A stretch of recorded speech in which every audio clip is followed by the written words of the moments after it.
Matt, you there?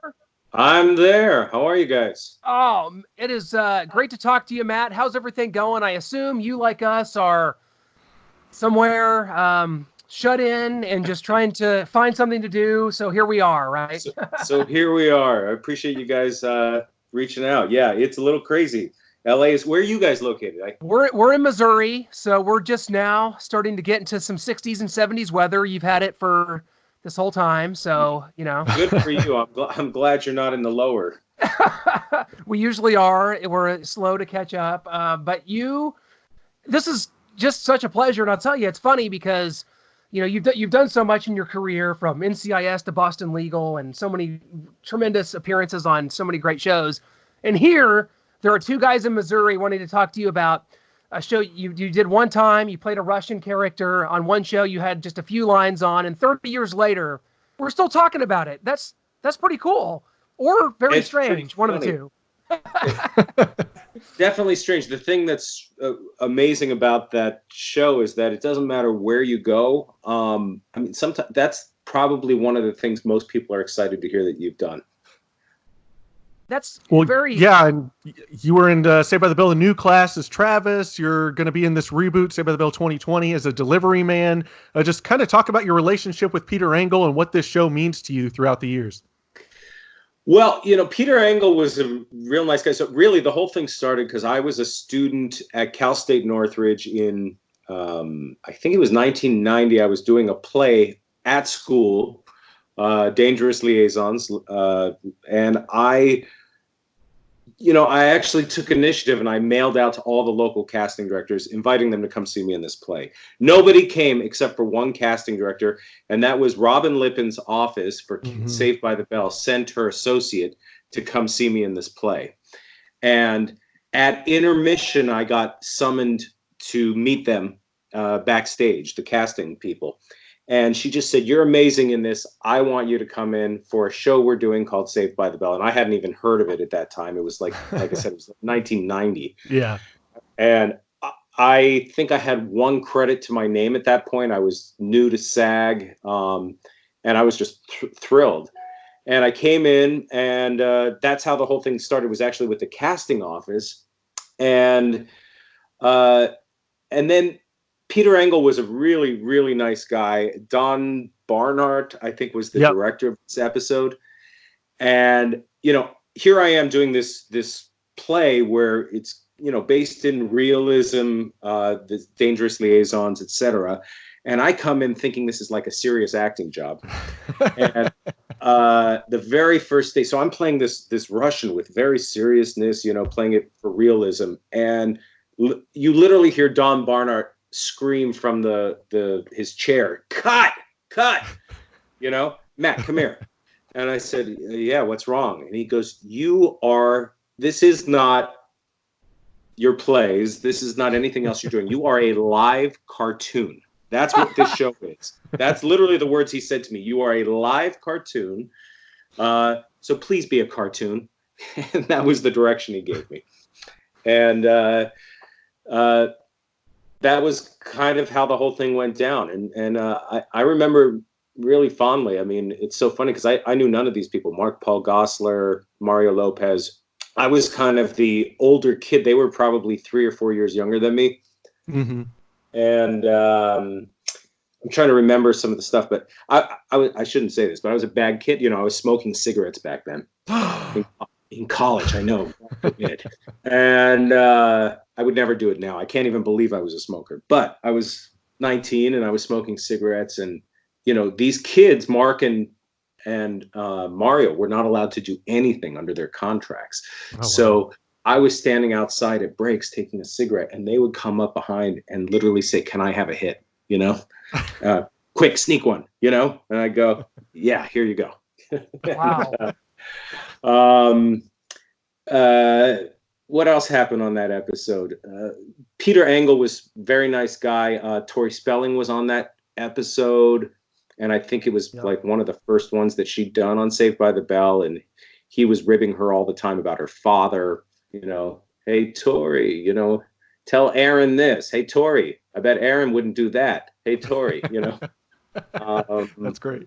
Yeah, it was cool stuff. Yeah, but it's strange. So they were just, I thought nothing of it afterwards, other than it was cool that I got another job. And then everywhere I went, people were like, "You're the Russian chess player. Oh my God." It's like, I had no idea the show was as big as it was until even years later, when I would be places and, like my niece would introduce me to a friend of hers and say, "Yeah, this is my uncle. And he was on Saved by the Bell." What? They would go crazy. And it was kind of cool. And then years later, I don't even know how many years later. It wasn't too long later. I did the new class, and that was fun as well. I mean, we shot that at a place called Calamigos Ranch out here in Los Angeles, and funny. There's Natalia Sigliuti. Do you know who she is from the new class? Oh, yes. Yep. Yeah. So we actually we play poker together now. It was all a coincidence, but she's in a poker league with me, and I play poker with her. Awesome. So, yeah. So there's a lot of connections to this over the years. It is, and it's funny that there is, and I think that that's a lot of the things that you've said echo a lot of the guests we've had on as we're going through each episode for our podcast. And it's funny, so many people had the similar story to you, as they've done all these things and people keep recognizing them from this. And it was one episode, or it was two in some cases, and people are they're so drawn to this. I mean, what does that say about a show like this, that you had Don Barnhart telling you you're in a live cartoon, yet 30 years later it endears more than just about anything that happened from that era? Yeah, I don't know. I mean, it's so strange. I think what happens, my take on it is that at least back then, Saturday morning was a big time. This was a daytime show, right? At least I believe it was back then. And there weren't 400 channels and mobile devices and everything else. So it was something that the certain kids of an age range in that era got together kind of in a communal fashion. They had one thing that they got around, and it was like a show like this. So the amount of nostalgia that it carries for people, I think, is probably what's still giving it legs today. So, I mean, obviously they wouldn't revamp the show today if they didn't believe there was still an audience for it 30 years later, and I was originally up for, I would say a larger role on this new version of it, and they ended up going a different direction. But then they offered me this other one, and I'm like, yeah, of course, just for just to do it would be great, just to be part of it. And I can't remember the kid's name who's the lead of the new one, but the cast was very sweet in the new one, and they were just like, "No way, you were on the original." I said, "Yeah, it was like literally my second job ever was Saved by the Bell." They were just blown away by it, because now they're kind of carrying the torch of this whole new thing. It was fun to be there again. Well, I loved, that's amazing. And I'd seen some things like maybe that I didn't know if you knew if the entire production, if the season was shot, because it looked like maybe during given the parlance of our times, that some of the production had been shut down, but then it kind of seems like a lot of this had already been shot. So do you know kind of where I actually have no idea. I wish I could tell you guys. Even if I could, I couldn't. They have NDAs on this new show. But all I can tell, I mean, I know they don't even reveal that much to all of us. I mean, because they're so concerned about privacy these days of storylines and things like that. I only know really what you guys probably have read about what the series is even about. It's not as campy, I should say, that I'll tell you on this. There's no live audience like we did back in the day. It's not as large and campy as the original, but I think it's right for the style of what people are watching these days, Yeah. I have no idea if they finished it or not, honestly, but I can't imagine that they did. I think they were supposed to go all the way through May, possibly April. I don't know. I really gotcha. Yeah, well, we'll be on the lookout for that for sure. But going back to your original appearance in 1990, you mentioned Don Barnhart said you're in a live cartoon. I was kind of wondering, How did you interpret that as an actor and use that moving forward? And then the Russian accent, like, where did that come from for yourself? And did you have to do any research on that and kind of get that down? Yeah, that's funny.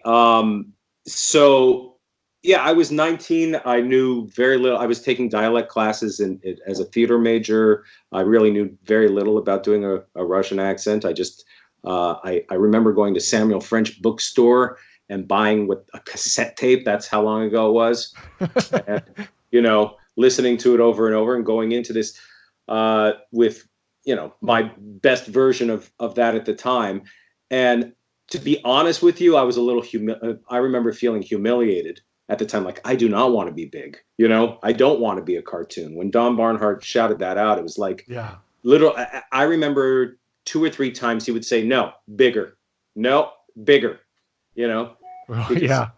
I would sit there, whatever the lines were, you're trying to play for realism. And he would say, no, again, bigger, and you just kind of ended up going with it. So everything, what in his eyes, at least the direction of the show, was they wanted to see you eye rolling, major big eye rolls. They wanted to see you react. Like, I think you can even see on this show, the character of Screech, when they first started, was actually kind of based in a much more realistic character. And as time grew on, he became this over the top, crazy reacting, crazy voice, whatever thing. But he was a sweet kind of natural actor when he was young, I thought, but that's the direction they went. And obviously it became very, very popular doing it that way. I mean, for whatever reason, that's what it was, and I just remember feeling a little humiliated, but just going with it. I mean, you had no choice but to go with it,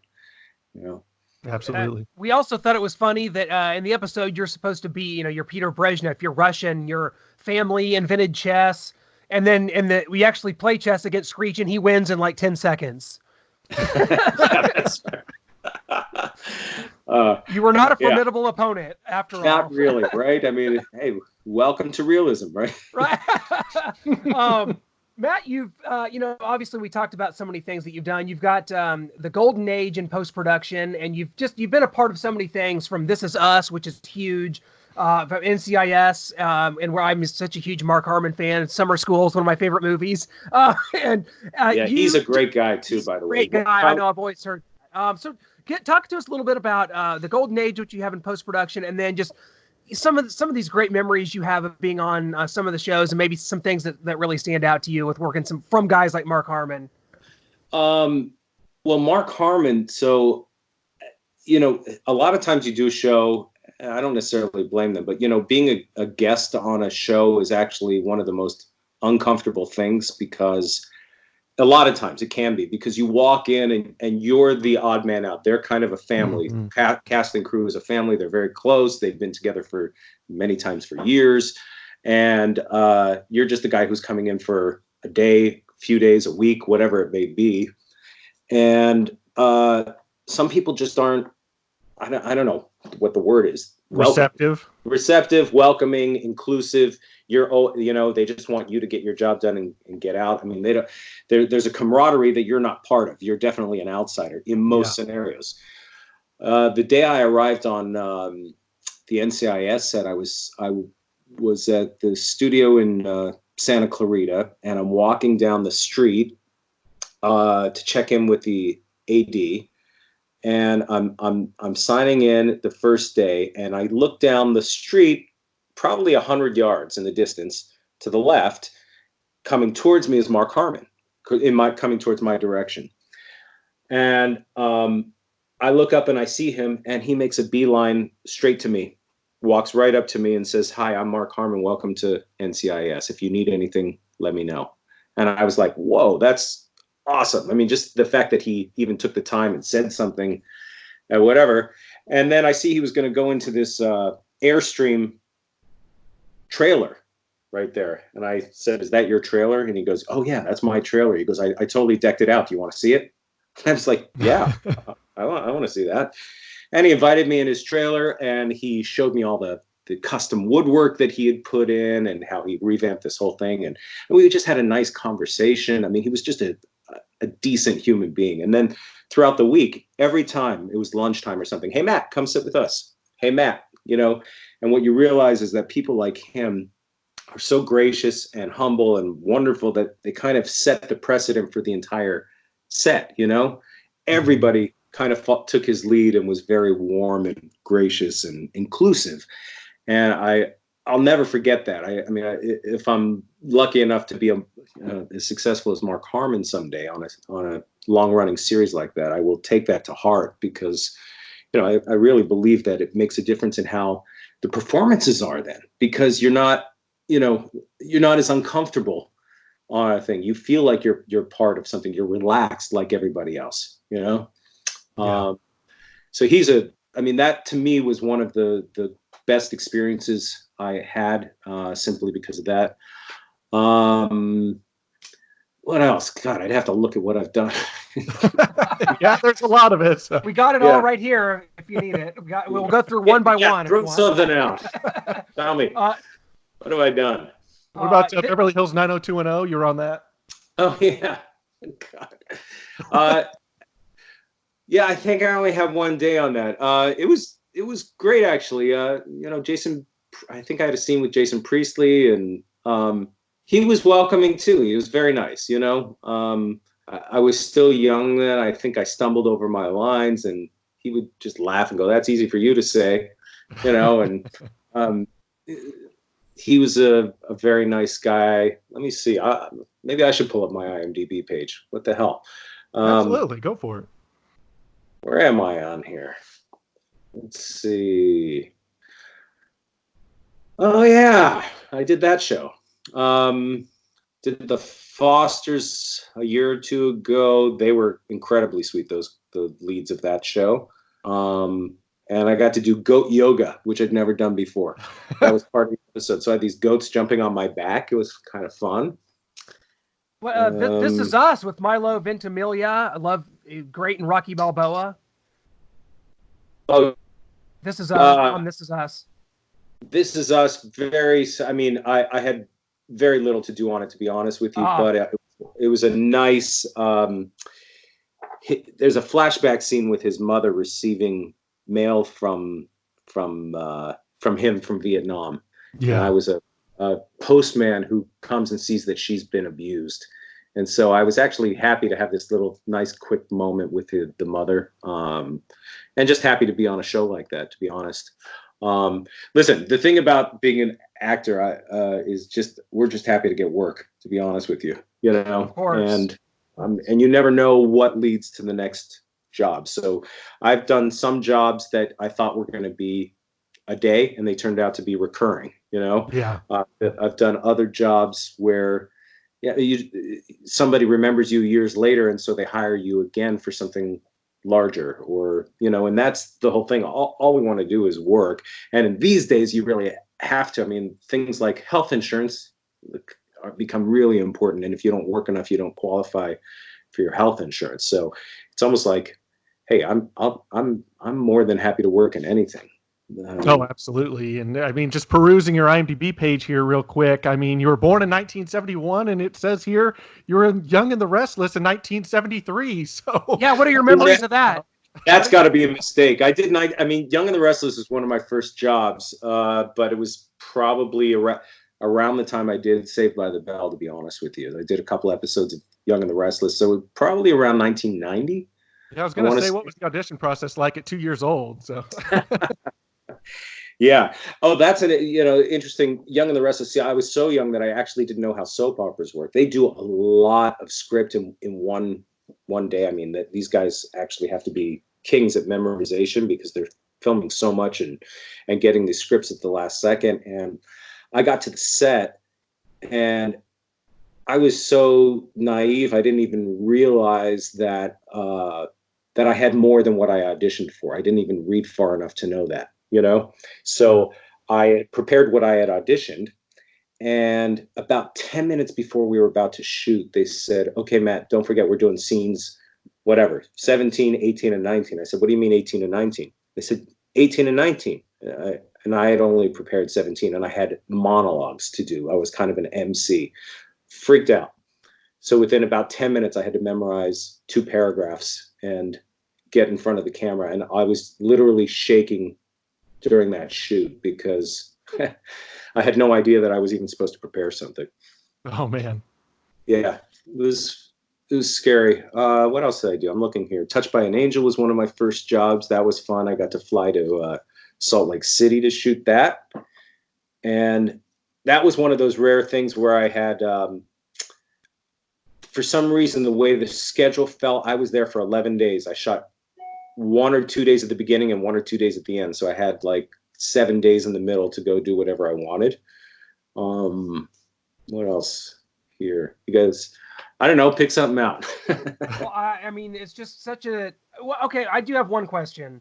And that is, it says you were involved in some sort of Superman 2 post-production looping.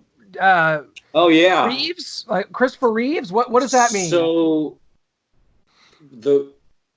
if I remember the story correctly, so Superman 2, Richard Donner was the director. And somewhere in the process, at the end of the film, they fired him and hired another director, either mid-shoot or maybe at the end of the movie just for the cut, right? They didn't like the direction it was going in. So they put out Superman 2 a different way, with a different cut, with a different director. So maybe 10 years ago, they decided to release the Richard Donner cut of Superman 2. And when you're doing a movie, sometimes the sound quality is not so good. And so what they do is the actors have to come back in and loop their lines, basically record them again over what they've previously recorded so they get a clean audio. Or it could be that they're changing the dialogue. Like when it's not on the character, you hear them, but you don't see them. And they want a different dialogue that helps propel the story better, etc. Well, they're putting out this Richard Donner cut, and Christopher Reeve is not alive. So they had to figure out a solution. So a lot of times what they do is they have voice matches. So I auditioned for that, and I couldn't do it for you now. I have no idea. I listened to him for 2 days, and for whatever reason, I was able to voice match Christopher Reeve. So they hired me to do all the looping, the re-recording, and the new lines for Superman. Well, so, yeah, okay, that definitely makes sense. I figured it had something to do with some sort of vocal loop. Matt, I tell you, we've teased this to our listeners. We're just excited. Noah sent you over some very deep and meaningful lines that you've probably recited so many times since then. I read it then, and I forgot to look at that again this morning. And so we've got to kind of end with this because it's kind of what we do with our guests on the show. It's been tremendous. So you just let us know when you are ready, and I will call scene, and this magic will happen. All right. Let me see if I can find this here again. You sent it in Messenger, right? Yeah, I did. Yeah. Okay. There we go. All right. And scene. I have your queen, and you're in check with an Arabian night trap. What do you do?